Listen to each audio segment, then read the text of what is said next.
noite. Sejam todos muito bem-vindos a mais um programa do Seara dos Médiuns.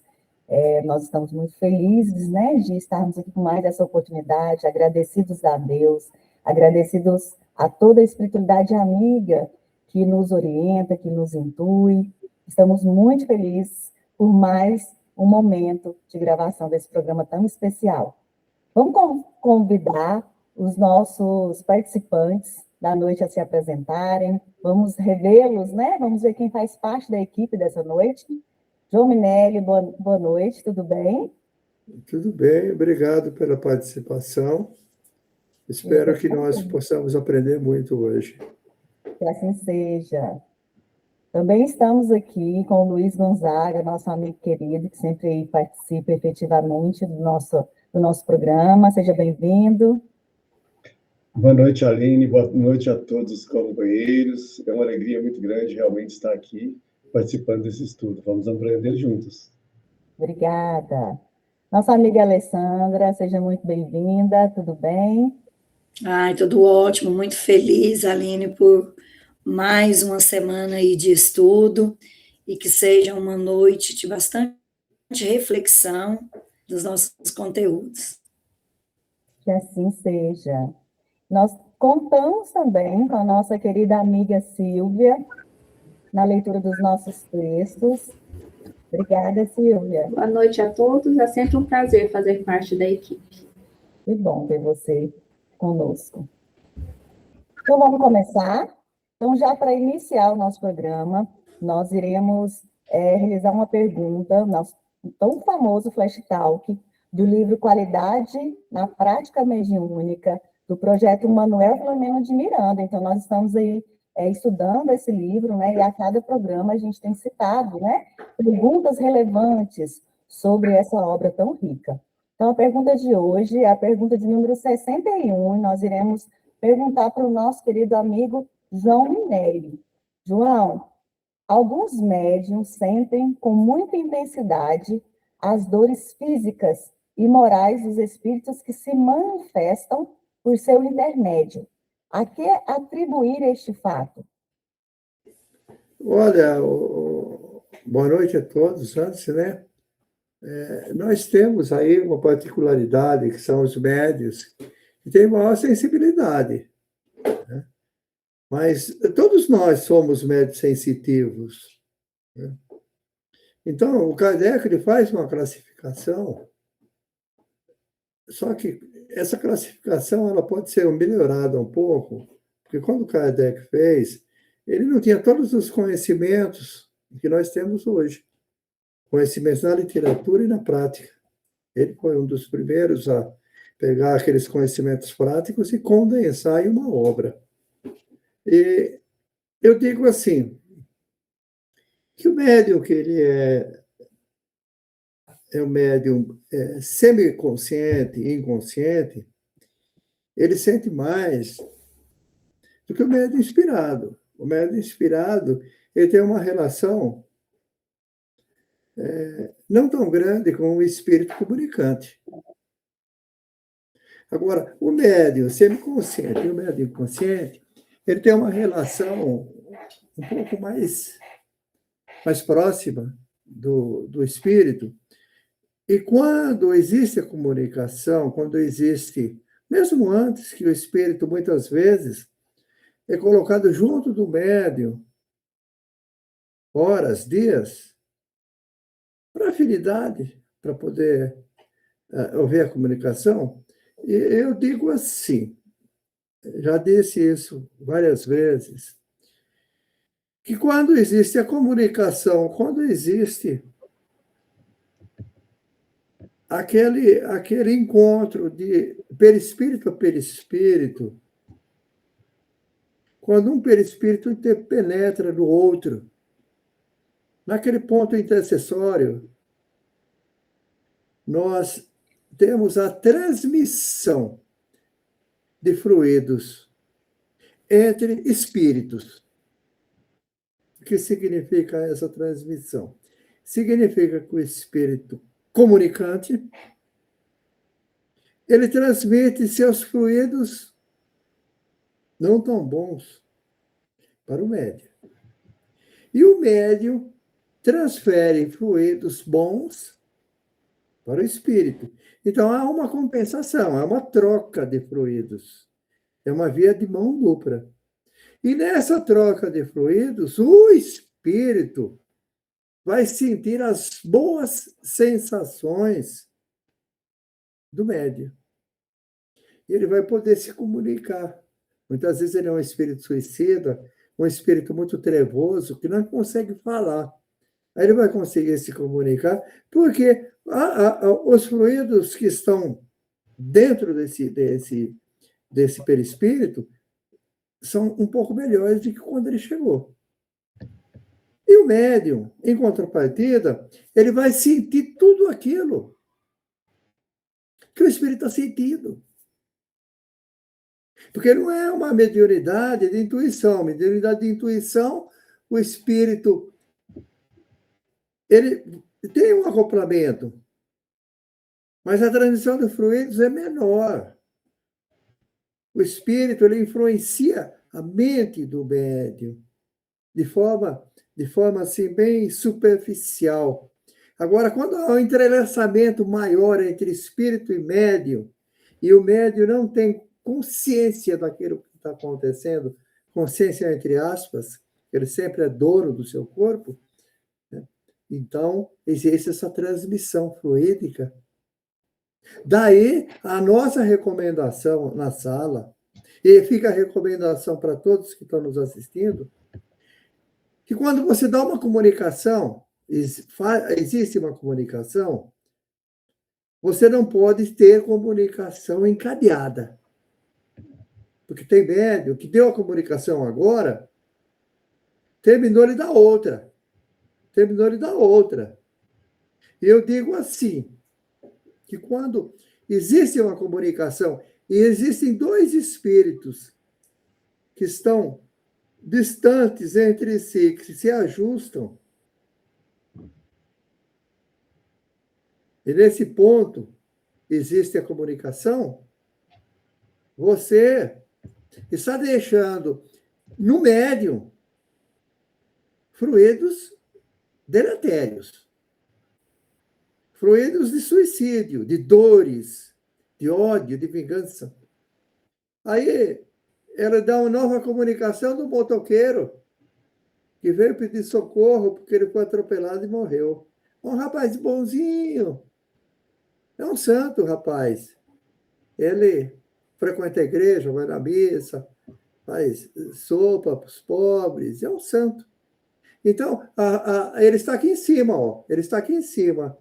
Né? Aí, quando ele desce aqui, em vez de ele receber bons fluidos, ele vai receber a sobra do suicida que foi embora. Então, ele vai sair dali pior do que quando ele chegou. Então, essa é uma questão científica. É uma questão científica. Não é uma questão teórica, mas comprovada cientificamente. Então, nós sabemos que não pode ter comunicação encadeada e que o espírito, o médium sente que o espírito está sentindo, porque é uma troca de fluidos. É normal isso. Não é nada excepcional. Não é um médium excepcional ou um médium diferente. Né? Praticamente todos os médios têm esse sentimento. Conforme mais profunda é o transe do médium, maior é o sentimento. Ok? É isso. Certo, obrigada, João. Então, em sequência ao nosso estudo, eu vou convidar a Silvia para fazer a leitura do texto, né? Hoje nós estudaremos o capítulo 80, Em Louvor da Esperança. O espaço é seu, Silvia. Capítulo 80. Em Louvor da Esperança, reunião pública de 31 de outubro de 1960, questão 289, parágrafos 13 e 14. Embora assinales o companheiro nas últimas raias da resistência, não lhes profetizes a queda. É possível que, abraçando a ilusão, tenha ele provocado as imensas dificuldades que lhe supliciam a alma, e, rendendo-se inerme às sugestões do vício, é provável haja apressado a decadência orgânica que o obriga a expurgar o passo na direção do sepulcro. Entretanto, o Senhor te permite sondar-lhes as chagas e anotar-lhes as fraquezas, não para que lhe arrojes brasas às feridas, nem para que lhe esmagues a armadura dos ossos. Problema pede solução. Fogueira não espera petróleo para extinguir-se. Aline? Obrigada, Silvia. E a pergunta eu direciono para o Luiz Gonzaga. Por que o texto orienta a não profetizar a queda de um companheiro em dificuldade? Realmente é uma questão de que temos que ter bastante cuidado, né? Porque julgar antecipadamente o desfecho de alguém que está passando por uma crise, e principalmente esse alguém dentro da reunião mediúnica, os colegas de mediunidade, ali, do trabalho mediúnico, né? Que tem uma sensibilidade maior, uma percepção maior das forças espirituais. É muito importante que ali a gente tenha a condição de nos auxiliarmos uns aos outros, de unirmos em torno do grupo e de dar o apoio às pessoas ali, aos médiuns, né, que estão participando daquele grupo, né? Seja essa situação dificultosa, crise que ele passa, seja por um vício, por uma doença, ou por um desvio moral, né? Assumir um papel que não cabe à criatura, mas a Deus, porque só Deus sabe, só Deus conhece a totalidade, né, do processo evolutivo de cada espírito. O texto reconhece que é legítimo nós sondarmos as chagas do companheiro. E é interessante isso, só que esse sondar essas chagas, ela precisa ser feita, essa sondagem, com o coração. E não com o verbo afiado para acusar ou para denegrir a imagem, né, para realmente profetizar uma queda, para dizer, cuidado, isso que você está fazendo, quer dizer, aqueles julgamentos, né?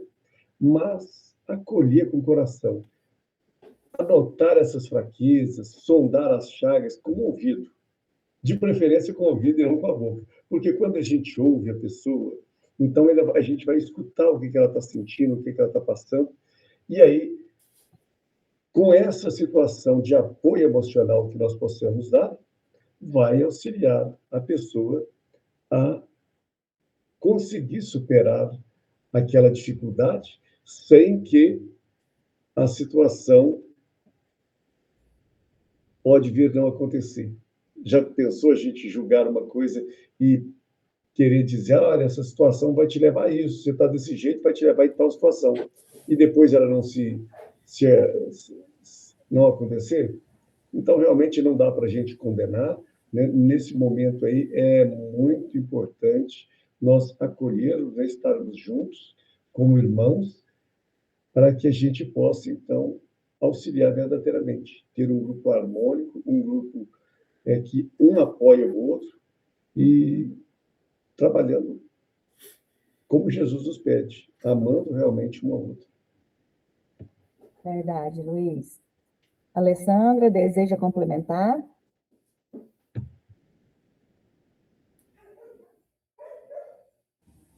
A Alessandra está congelada. Alessandra, nos ouve? Opa, agora Estão me ouvindo? Sim, agora sim. Congelou? Congelou. Hoje meu computador, a internet está meio lenta. Está muito frio, eu acho. Até a internet está dando uma pausa aqui no frio. Aproveitando o gancho aí do Luiz Gonzaga, quando ele disse de Jesus, Jesus jamais condenou quem estava no erro. Pelo contrário, ele acolheu, ele orientou, ele foi oferecer novas oportunidades. sempre dando a oportunidade do recomeço. Aí pensa, quem somos nós para julgar diferente? Então, esse capítulo, ele vai nos convidar mesmo a compreender que ninguém está perdido no erro. E se a gente for refletir sobre a máxima de Jesus, que não julgueis para não serdes julgados. Aí nós somos convidados a reconhecer nossa condição de espíritos aprendizes. Vocês estão me ouvindo? Sim. Ah, porque sumiu aqui para mim vocês. Tá bom. Então, diante de um espírito sofredor, nós temos que ter todo o respeito, como o Evangelho, como Jesus nos convida, porque nós temos que entender que todos nós somos viajou aí nesse período aí de evolução. Estamos sujeitos às quedas, a recomeço, e o julgamento, ele tem que ceder lugar à compaixão, à esperança, à transformação, que é a atitude que espera, que Jesus espera de nós, no auxílio fraterno. É isso. Sim, né, Alessandra, é verdade. E a gente precisa pensar que, se acharmos que estamos um pouco mais adiante desse irmão, a gente refletir de que o ponto de partida foi igual para todos, né? E que o final, todos nós chegaremos também no mesmo ponto, né? E realmente a palavra-chave aí é o acolhimento e o amor. Obrigada, viu? Então, eu vou direcionar a próxima pergunta à nossa amiga Alessandra novamente. A pergunta, Ale, diz o seguinte: o que significa problema pede solução? Fogueira não espera petróleo para extinguir-se. Então, Aline, eu vou responder essa pergunta, né? Mas você podia formular de novo para mim Então, captar melhor? de acordo com o texto, né, o texto vem orientar sobre o que nós falamos anteriormente, sobre a gente não profetizar, né, como o autor aí do texto falou, sobre a queda do companheiro. E aí, no mesmo texto, ele cita o seguinte, né, que essa questão o problema pede solução, né, e aqui a pergunta é, o problema pede solução. Então, o que significa essa expressão? Fogueira não espera petróleo para extinguir-se. Então, muito bem. Como que você pode... Isso aí, todos os nossos companheiros, né, fala conosco de forma, vamos dizer assim, rotineira, para a gente não colocar lenha na fogueira, né? Tá certo? Quer dizer, traduzindo isso em bons termos, quer dizer que para você não agravar aquilo que está acontecendo, jamais. Se nós estamos dentro de uma sala mediúnica, fazendo esclarecimento de espíritos arraigados no vício, espíritos arraigados no ódio, e nós os atendemos com cordialidade, com respeito, levando a eles o Evangelho do Cristo, por que com os encarnados nós faremos diferente? Com o nosso amigo de caminhada, por que nós faremos diferente? Então, nós não podemos jamais dizer àquele amigo nosso algo que faça com que aumente seu sofrimento, porque a função nossa é acolher, acalentar as pessoas, para que elas sofram menos quando saírem de nossa presença do que quando chegaram. Elas não podem sair de nossa presença com um sofrimento maior do que antes, quando chegaram junto de nós. Então, nós precisamos tomar muito cuidado. Isso é uma questão de hábito, é uma questão de... É um hábito que vai se tornando, né, uma condição normal de resposta. Algo vai se tornando algo condicionado para você responder no bem.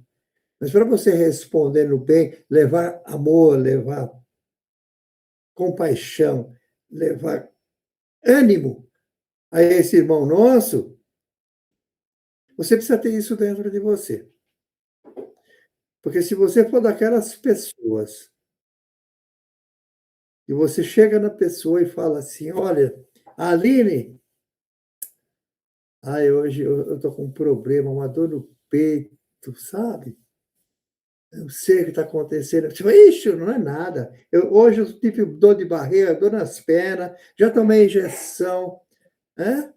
Então, aquela pessoa que quando você fala para ela um problema, ela sempre tem um problema maior dentro da vida dela. Então, em vez de você sair acalentado, você sai no desalento, né? Desaconsoado, igual dizia minha avó. Você sai desaconsoado, você sai derrubado. E não pode acontecer isso. Mas isso vem de dentro de nós. Isso você você não pode ser hipócrita e falar uma coisa e agir de forma diferente. Isso vem de dentro, de educação ao longo do tempo. Então temos que nos educarmos. É isso. Obrigada. Luiz, deseja complementar? É interessante essa questão, né? Porque se o nosso irmão já está ali sapecando na fogueira, as labaredas estão ali atormentando, né? Trazendo dor e sofrimento. A consciência dele já está ali pesada pelos erros que o levaram àquele problema, àquela dificuldade. Ele está em busca de solução. E aí nós vamos lá e apontar o erro dele novamente. Mas está vendo? Você está fazendo isso, você sabe que não pode fazer, você sabe que a doutrina espírita pede isso, Jesus pede aquilo. Então, quer dizer, a pessoa já está ali sofrendo, querendo o quê? Ele quer um apoio emocional. Ele quer ele quer se pacificar. Ele quer que esse sentimento de culpa dele estar naquela situação seja amenizado. Então, é a gente levar a palavra de esperança, né? E não de dizer da causa da lei de causa e efeito. Você fez, agora você leva. Não. É nós começarmos a buscar a situação ali de dar um apoio. Olha, eu estou aqui do seu lado. Sei que está difícil, sei que está sofrendo, mas estou aqui do seu lado. Então, esse é o papel. Aline Maria, eu vou voltar à minha fala.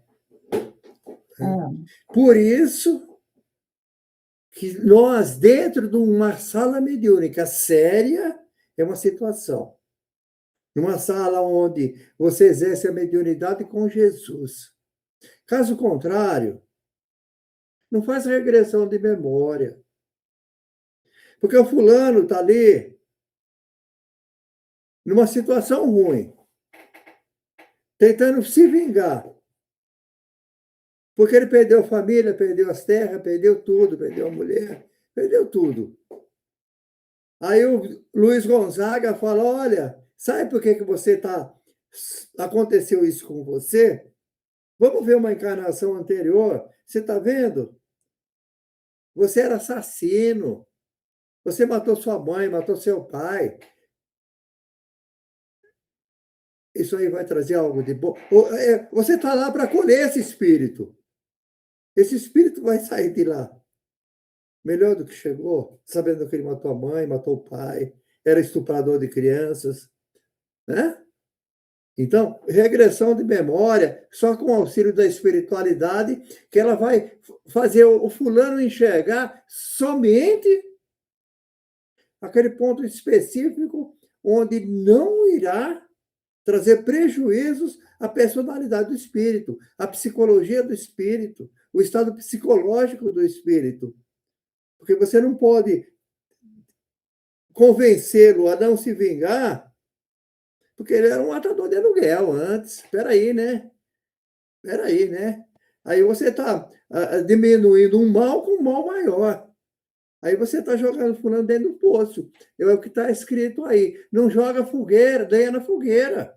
Não joga lenha na fogueira. Não coloca petróleo na fogueira. É isso. Verdade, não. A doutrina espírita ela tem muito essa função, né? Porque ela, quando a gente ingressa na doutrina espírita com os nossos estudos, a gente vai percebendo que esse véu, né, ele vai sendo retirado aos poucos. Então, é aos poucos que a gente vai levando essa consciência e compreendendo que as dores, os sofrimentos, né? Tudo que a gente vive de desconforto tem um porquê, né? Não é o acaso. E é um processo, é aos poucos mesmo. E de fato, Se hoje ser assim. todos nós temos vícios, defeitos, Sim. né? Com certeza absoluta. Essa é a melhor encarnação que nós estamos tendo. Com certeza absoluta. Há 4 encarnações anteriores, você era um terror. Você era um capeta. Estamos vivendo a nossa melhor versão, né? Estamos vivendo. Agora eu faço uma regressão de memória e falo: ó, você não pode perseguir ninguém, não, porque você merece o que fizeram com você. Você era um capeta, você matava todo mundo, você era do bando do Lampião. Não, peraí, não é assim, não. Você está lá para colher, e não para destruir o espírito. Falar, eu não vou me vingar mais porque eu fui. Aí você, o bem, está combatendo o mal de tal forma que ainda bem que eu sou do bem, porque o bem ficou tão ruim que é preferível ser do bem, né? É isso. Tá certo. Então, vamos dar sequência ao nosso estudo, continuando com o texto. Vou convidar a nossa amiga Silvia novamente para continuar a leitura. O espaço é seu.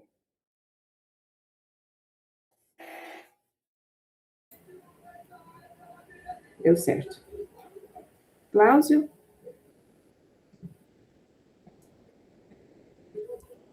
Está aparecendo na minha tela, que você consegue visualizar, Silvia? Está aparecendo na minha também.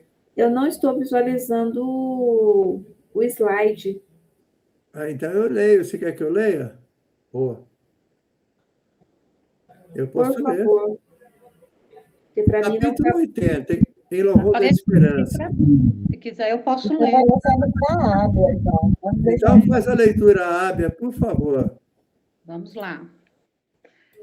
Em tudo o que se refira a desalento e terror, recorda o carinho com que te desvelas à cabeceira de um filho desajustado. Agradeces, de coração enternecido, aos que lhe ofertam a gota de remédio ou a leve migalha de reconforto.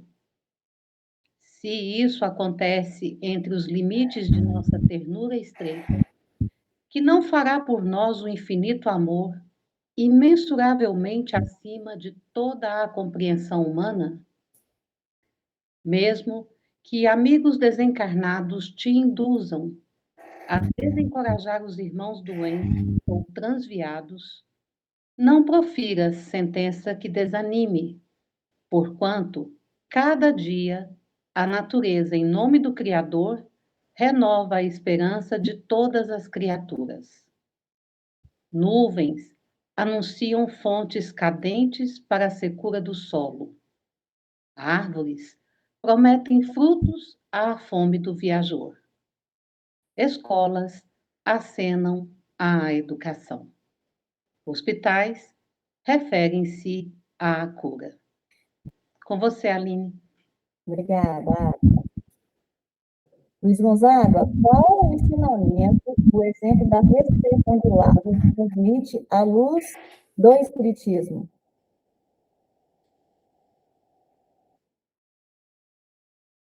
O seu áudio está fechado. Sim. A pergunta, então, é qual o ensinamento? O exemplo da ressurreição de Lázaro transmite a luz da doutrina espírita. Sim. O Espiritismo não interpreta ali a ressurreição de Lázaro como uma derrogação sobrenatural das leis da natureza, né? Mas como exemplo doutrinário da amplitude da misericórdia divina diante dos prognósticos humanos tidos por definitivos. Porque às vezes a gente acha que uma coisa, não, aquilo ali, não vai dar outra, vai morrer mesmo, não tem escapatória. A gente já costumou fazer, às vezes, esses prognósticos aí, né? E depois a gente vê que eles não acontecem, podem não acontecer. Por mais difícil que a situação seja, né? eles podem inverter. A pessoa pode curar-se. Eu já vi muitos casos desses, cada um de nós já viu casos assim, né? Em que a pessoa parecia que não tinha escapatória, que era morte certa, ou que aconteceria tal coisa. Enfim, qualquer situação que a gente queira prever, não dá, porque, segundo o Evangelho, né, do nosso Senhor Jesus Cristo, quem conhece a nossa vida realmente, o dia, a hora, o todo, é o nosso Pai Celestial. É Ele que sabe do momento, da hora e daquilo que nós vamos passar. Às vezes nós somos levados até um momento, até uma situação bem difícil, justamente para testar ali a nossa confiança, né, no poder divino e realizar. E depois aí, então, a gente realiza a situação, resolve o problema e continuamos a nossa vida. Resolvemos aquele problema grave que estava para acontecer. Se é uma questão de vida ou morte, a gente cura, a saúde vem, né? E aí vem essa questão assim de que essa ressurreição do Lázaro ela transmite aquela confiança no divino poder e a esperança de que a vida ela é um fenômeno que nós ainda não conhecemos bem, nós não sabemos da nossa própria vida, então a gente não pode perceber os limites dela, né? E até mesmo que eu me lembro muito até nessa situação, o Divaldo é chamado para dar um passe numa pessoa que estava com câncer terminal. E aí o Bezerra de Menezes chega por aí e fala, não, ele vai estar bem. Né? Como é que ele está, Bezerra de Menezes? Não, ele vai melhorar, vai se curar. E estava naqueles cânceres terminais. Aí o Divaldo chega e fala para os familiares, olha, vai se curar. E aí, dali uns dias, o cara morre. Deixa o corpo físico. Mas ele se curou. Na vida como espírito, aquela chaga que trazia, que desabou-se, que consumiu no corpo físico, ela foi embora, aquele débito, aquela doença do espírito, foi com o corpo e ele ressurgiu, né? A ressurreição dele, ou seja, a vida no plano espiritual dele foi bem, porque a doença realmente deixou o corpo espiritual dele, que é o fundamental nosso. Agora, se a gente ficar pensando só no momento presente, imediatista com as nossas situações, a gente não percebe a bondade divina, né? E então a gente querer vaticinar sobre alguém, sobre a situação pela qual está passando, é muito difícil, porque o exemplo de Lázaro, inclusive, funciona como um símbolo da esperança, que o capítulo defende bem, né? A certeza de que, enquanto há vida, é uma leitura espírita mais ampla, né? Mesmo além dela, há sempre o caminho para mais amplo aperfeiçoamento das horas. Então, quer dizer que o nosso tempo, o tempo do espírito, ele não está restrito ao espaço e tempo que nós vivemos. Ele é eterno e quanto mais cedo a gente se liberta das dificuldades que nós carregamos, mais profundamente a gente pode viver a nossa essência. Então, o exemplo de Lázaro aí, essa ressurreição de Lázaro nos transmite a esperança, né? Esperança não é só esperar, eu estou esperando que melhore. Não, é uma esperança, a esperança deve ser uma certeza de que vai acontecer, não agora, mas tem um abacate que está florido. Qual que é a nossa esperança? Que aquele pé de abacate florido transforme em frutos. Então, não é uma esperança vã e tola, nem ilusória. O tempo agindo, aquele abacateiro venha dar frutos. Muito bom, obrigada, Luiz. João, deseja contribuir? Olha, ele falou tudo, né? Falou tudo. A única coisa que eu posso dizer é o seguinte: quando você. O exemplo de Lázaro. Lázaro estava morto. E muitas vezes nós vemos uma pessoa que ela está num sofrimento muito grande e ela está viva. como se estivesse morta. E você pensa, onde está a justiça de Deus deixar essa pessoa sofrendo tantos anos numa cama, em estado vegetativo? Mas eu aprendi que essas pessoas precisam disso para amolecer o seu espírito. Muitas vezes o espírito é muito duro, duro no sentido, não no sentido literal, duro de uma forma endurecida no trato, endurecida nas emoções, e ele precisa se burilar. E é nesse momento que ele se burila. E nós temos muitas comunicações em sala mediúnica onde o espírito está nessa situação de morte aparente e ele pede para que se desligue os aparelhos, ele pede para que o deixe embora, mas nós não podemos praticar como se fosse uma eutanásia, porque no último minuto ele pode se arrepender de tudo que ele fez. E começar, porque é na carne e no sofrimento que você burila seu espírito. Que você paga as suas dívidas. Você pode pagar no amor, mas quando você não paga no amor, você vai pagar no sofrimento, na dor. Então ele tem que continuar como ele está. Até que chegue o momento certo do seu desencarne. É isso. Muito bom. Obrigada, João. Então, nós seguimos agora com o último slide. Silvia, você consegue participar desse último slide? Sim, agora apareceu. Eu reiniciei. E ótimo. O espaço é seu. Não te faças portador das mensagens de pessimismo. A Terra já possui legiões enormes para a força do mal. Se a palavra que reconforte e auxilie. Ainda que te encontres diante daqueles que se mostram nas vascas da agonia, fala em esperança e não lhes vaticines um mergulho na morte. Porque Deus é também misericórdia, e a misericórdia de Deus poderá desmentir-te. Lázaro, enfaixado no túmulo, era alguém com atestado de óbito indiscutível, mas Jesus chamou-o a mais amplo aproveitamento das horas, e Lázaro reviveu. Aline. Obrigada. João, como devemos agir diante daqueles que estão desanimados, doentes ou transviados? Então, como eu tomei emprestado, né? Eu tomei emprestado uma pergunta da Alessandra, né? E agora eu devolvo para você, Alessandra. Você quer ela de volta? Fica à vontade para responder. Respondo. A minha internet aquela hora sumiu, né? Respondo.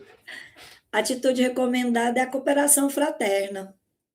Porque, como nós falamos aí em todo o texto, em todas as respostas, as reflexões gerou todas em torno da lei do amor, que evita qualquer agravamento do sofrimento alheio, que esse que é o objetivo da sala mediúnica. Não é um tribunal, é podermos acolher aquele espírito que sofrimento, como já estava falando lá da gasolina, ele mesmo já se coloca a gasolina, o combustível ele mesmo já vai colocando, e todos em volta.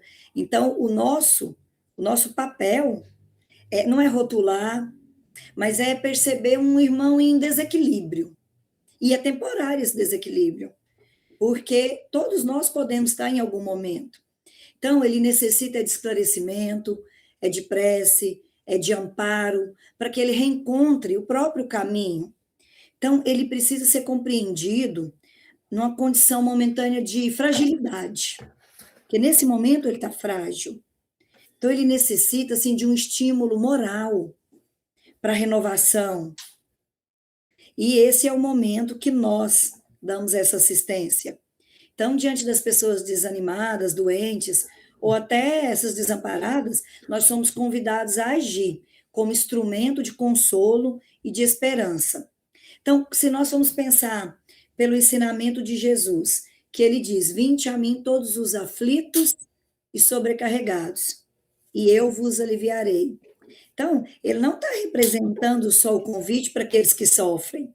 Se você for pensar por outro lado, é um chamado também para os seus seguidores, para que sejam portadores de um acolhimento fraterno. Porque Jesus não vai vir aqui fazer esse papel, mas ele vai nos utilizar, vai usar alguém que está ali à sua volta, alguma ação à sua volta vai aparecer. Então, na prática, isso é ouvir sem julgar, oferecer palavras de encorajamento, demonstrar empatia, confiança, e mostrar para ele da imortalidade da alma, que muitas vezes o que importa mesmo para eles é aquele momento passado. Então a gente tem que trazer ele para aquele momento presente, para que ele possa compreender que ele pode ter um novo futuro. Então, naqueles momentos de aflição, ele precisa de amparo, de força, para ele conseguir perceber que nenhuma dor ela é definitiva. Deus jamais abandona nenhum de seus filhos. Então, já não fala que todas as ovelhas serão recolhidas? Não fica uma ovelha sequer. E ele vai utilizar nós mesmos para isso acontecer. Que lindo. Obrigada, Ale. Luiz, deseja contribuir?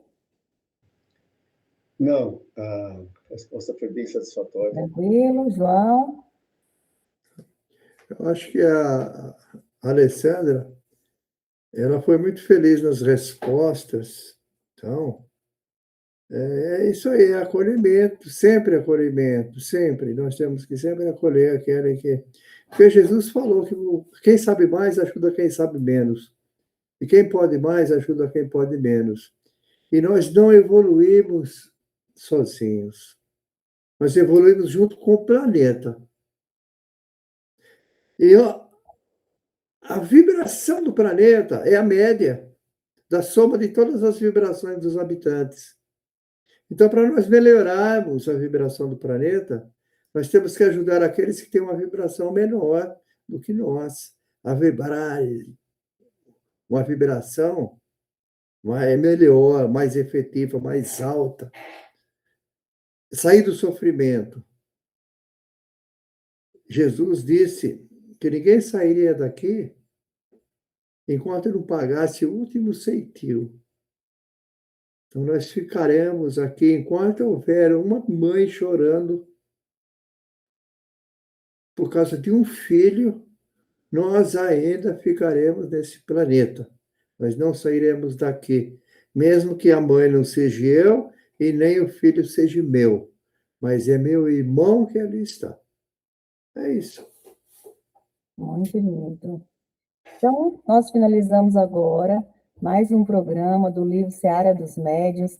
Extremamente agradecidos à Espiritualidade Amiga, a vocês que nos acompanham, aos nossos amigos queridos que fazem parte dessa equipe, que é muito dedicada, cheia de conhecimento e cheia de amor, manifestando a cada programa. A gente deseja muito que vocês tenham uma ótima semana e até breve. Tchau, tchau, gente. Com Deus. Obrigada, amiga. Tchau.